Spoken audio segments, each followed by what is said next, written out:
Scott Rolan, come on down, going into the Hall of Fame. He'll join Fred McGriff. Fred got in with the Veterans Committee, and this is what happens. There are two things that happen. You'll look at Scott Rolan, you go, he's not a Hall of Famer. And you could be right. But also you're going to go, is he a Hall of Famer because the steroid guys are not being strongly considered here? So now all of a sudden we've lowered the bar here. Because, you know, we're going to have years where it feels like, is anybody going in? Should anybody go in? And even looking at next year, baseball has lost star power. And this isn't a get off my lawn. This is just, you know, there are a few events that happen. You know, the NFL took over. Baseball is a regional, local sport. And it used to be growing up, you didn't get to see all of these teams. There was no MLB pass, any of that. You got word of mouth. You would go to a game because you got to see Mike Schmidt or George Brett or Don Mattingly or Johnny Bench, the Big Red Machine.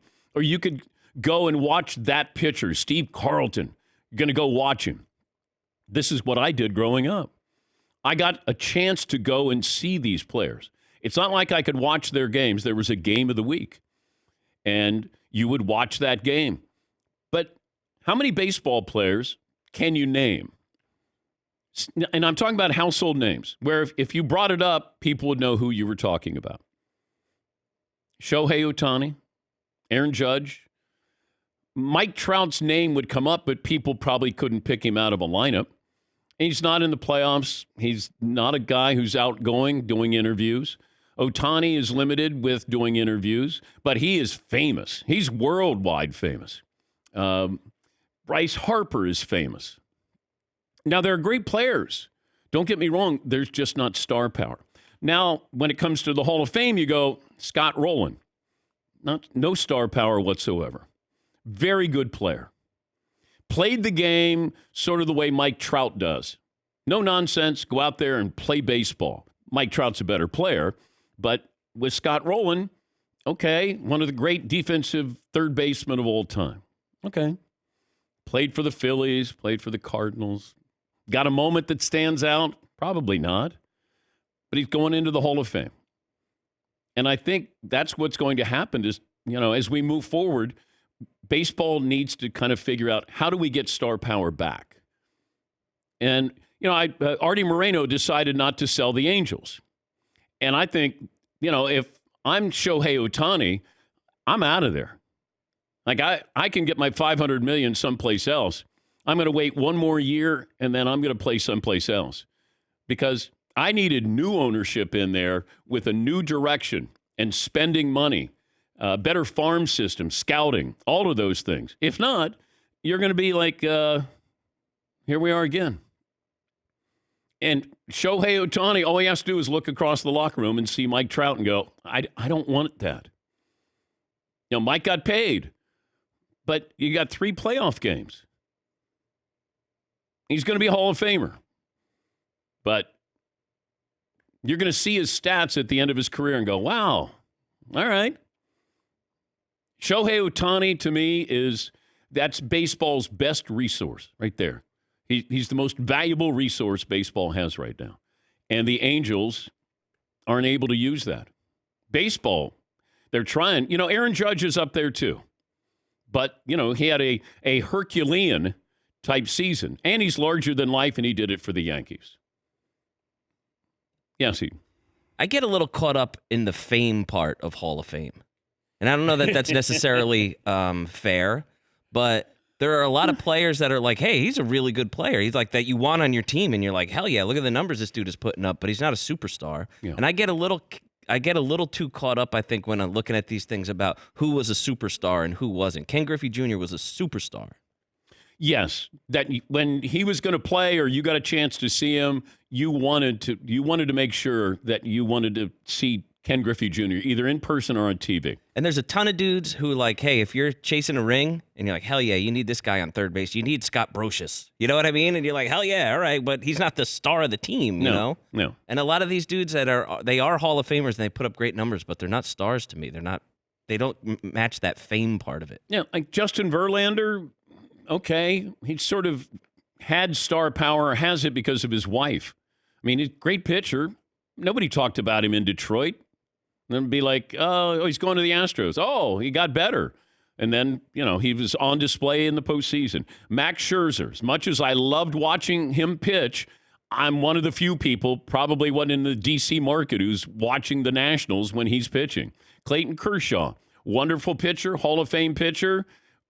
He got to the postseason. But star power, I remember there'd be guys where you go, that guy I got to go see. Vida Blue pitched for the Oakland A's, and I had to go see him.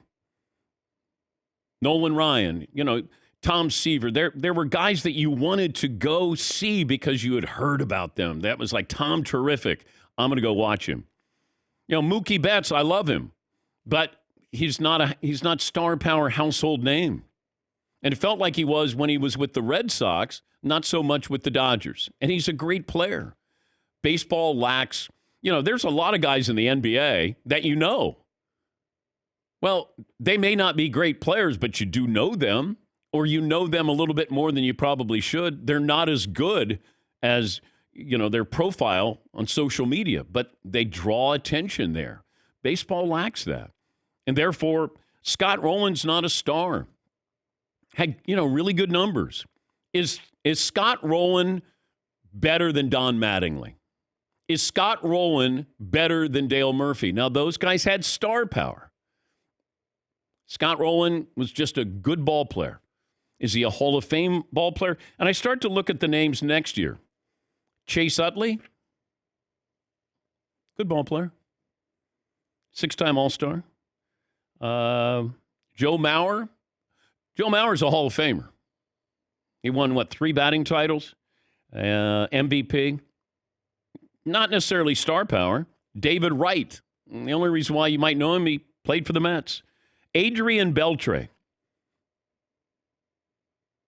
Right? Adrian Beltre has unbelievable numbers. Nobody remembers anything. He's the Frank Gore. Yeah, you're like going, all right, yeah. He has 477 home runs, over 3,000 hits, 5 Gold Gloves. Those are all, those are credentials. Matt Holliday, 7-time All-Star, won a batting championship. Adrian Gonzalez, Jose Bautista, Victor Martinez, James Shields, Jose Reyes. Those are the guys for next year. Yeah, see. Is part of that because, sort of like everything that you're talking about, names that and things like that, because access to the game and to players individually has changed so much over the last 30, 40 years or so? I don't think there's word of mouth the way it used to be. And I think that anticipation that you didn't get to see everybody, therefore you would read the box scores. I remember I would get the afternoon paper in Cincinnati because Vida Blue pitched the night before for the Oakland A's. And I would just look at the numbers, and I'd just sit there and be 9 innings, 3 hits, 2 walks, 14 strikeouts. And therefore, I couldn't wait to see Vida Blue pitch.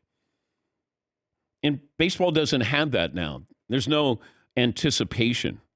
Oh, my gosh, did you hear about that guy? We did that with Ohtani. And you're like, have you seen this guy? Have you heard the ball leave the bat? That's what baseball used to have. Johnny Bench.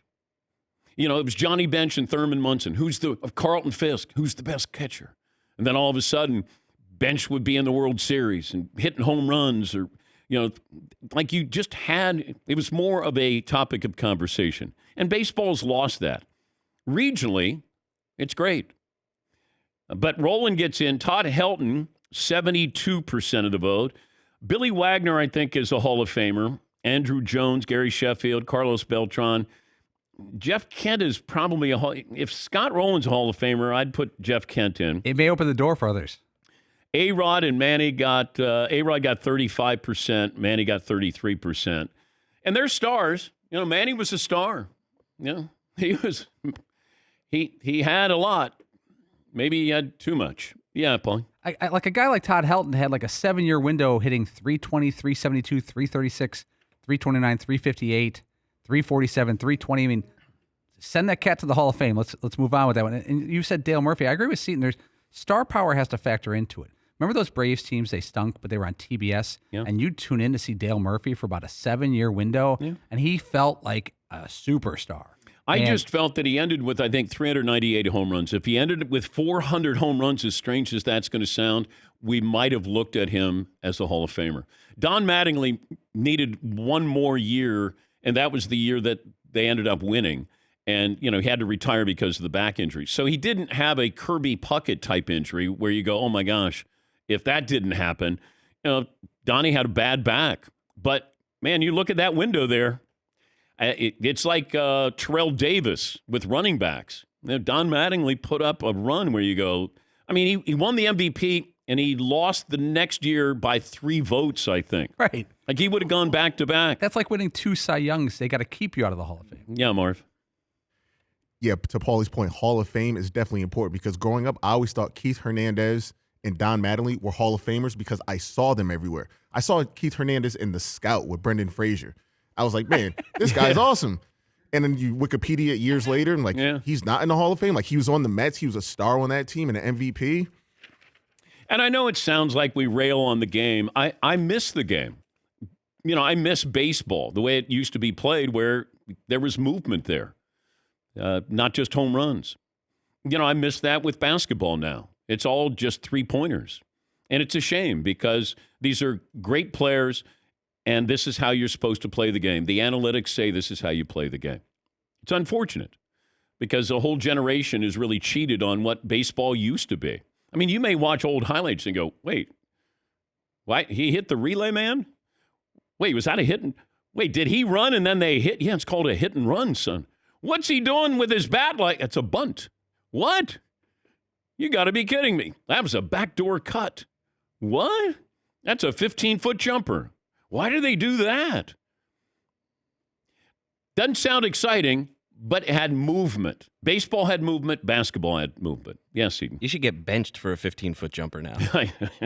The hell's wrong with you? Analytics say it's wrong. Either shoot a 3 or take it to the hoop. What the hell are you doing all the way out there? All I know is Kevin Durant has made a career out of hitting a 15-foot jumper. It's like unstoppable 15-foot jumper. What are you doing shooting jumpers? That's because his hands, They only count 2. They end up 15 feet in the air because it's so damn tall.